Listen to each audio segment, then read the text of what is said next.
Hello, everyone, and it is Suzanne Hart here. And if you missed this month's Mindset Mastery call, it was a beautiful conversation. It was such a conversation that we actually had a hard time shutting it down.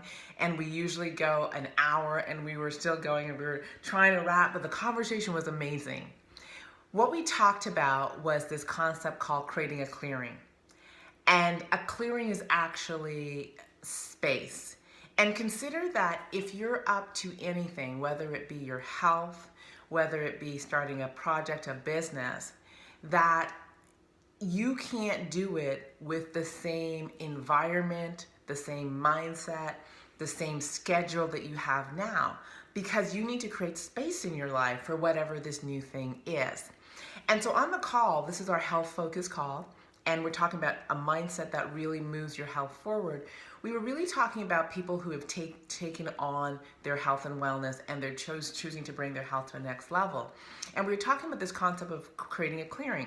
So the example we talked about was, you can't, if a cup is already full, you can't put more in it. And so imagine that you have a cup that's filled with old, murky, something that's not serving you, and you want change. Well, would it make sense to add clean water to that old murky stuff and say, yeah, that's good? No, absolutely not. You've got to empty the cup. You've got to clean it out. And so a clearing is a space that happens when you clean out the things that are not serving you, the not so good habits, and replace it with positive habits, the not so good food and replace it with positive food, the time that you spend on the couch and replace it with time that you spend working out. So first you have to create the clearing, that is space. So on this particular call, what we did was we looked at two clearings. The first clearing we looked at was physical space, and that was really cool because what we talked about was things like people's closets, and asking people, do you have every size of clothing in your closet? It's an interesting question. And one of the things that Wendy Ida, who does this call with me, the beautiful Wendy Ida, she said that's like keeping the back door open. That's like waiting to see, I can escape because I got every size of clothes in my closet, and I can escape. And what we asked everybody to do was, where are you going?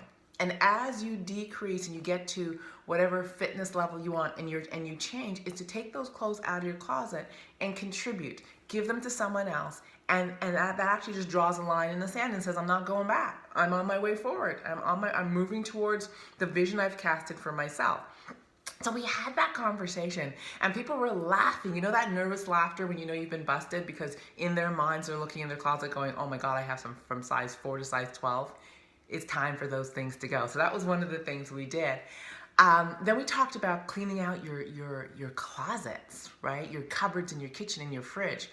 And really, truly, do you have food in your cupboard that pulls for your success and keeps you healthy? Or do you have food in your cupboard that you know is going to sabotage? So Wendy and I both let out one of our secrets.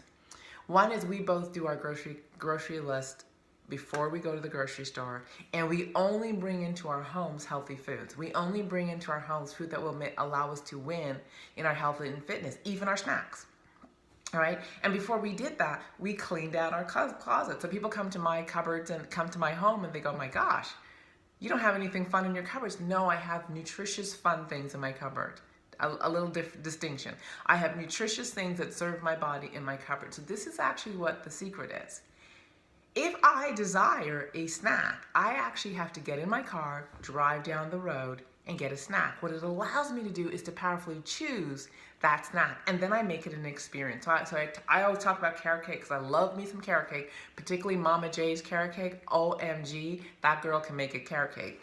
So if I'm going to have Mama J's carrot cake, I'm going to go on an excursion. I'm going to go to her house.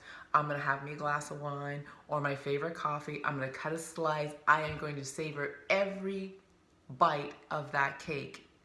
I'm going to do it totally guilt-free because I chose it. And then I'm going to go back to my home, and I'm not bringing cake back with me. So every time I decide to have something decadent, it's a choice. That's the first thing. The second thing is we talked about giving yourself permission to have something wonderful at least once a week. And we likened it to having, when someone says, don't look behind that door over there, don't look behind that door, don't look behind that door. Well, all you want to do is find out what's behind the door. Well, when you say to yourself, I can never eat this for the next 6 months because I'm on a diet with a T, doesn't work, right? All your mind says is, I want exactly what you told me I can't have because now I can't have it. So what we talked about was actually choosing a day in the week and actually serving yourself and allowing yourself to have a treat and choosing it powerfully and enjoying it, not overeating. That's the rule, not overeating, not overindulging, savoring the moment, doing it guilt-free, then going back to what you wanted to do. So we talked about just doing that and really setting yourself up for success. But the key thing in this part of it was your environment, your clearing an environment, was taking out of your home things that didn't serve you and putting into your home things that set you up for win, things that reflected your decision. So do you have your workout clothes set up? Do you have a place to work out? Do you have videos for workout? Do you have cookbooks that serve you? What is it? Do you have sayings? Do you have a vision and pictures of where you're going, what your vision is for yourself on your walls? Do you have things that invite you to succeed so you can see it in your home? Because if your home reflects exactly where it was when you started, you haven't actually fully started and committed. That's what we came to. The second clearing we talked about was a clearing, emotional clearing or peer clearing. And we talked about who do you surround yourself with. And one of the things I shared was I'm always surprised how people decide to go on a health journey and they hang out with the same unhealthy people and then they wonder how come it's not working. Well, your environment hasn't changed. So we recommended this thing called your love posse. And your love posse is being surrounded by 5 to 6 people who believe in you, who are cheering you on, who are possibly like-minded and will support your journey and have you win, right? So we totally talked about that. And then we asked people to really take an inventory of who you're spending your time with. And are they for you and your goals, or are they silently sabotaging you? And we said, don't get upset with them. Just understand that they aren't where you are and you may want to limit your time with them. We also talked about speaking your commitment into existence.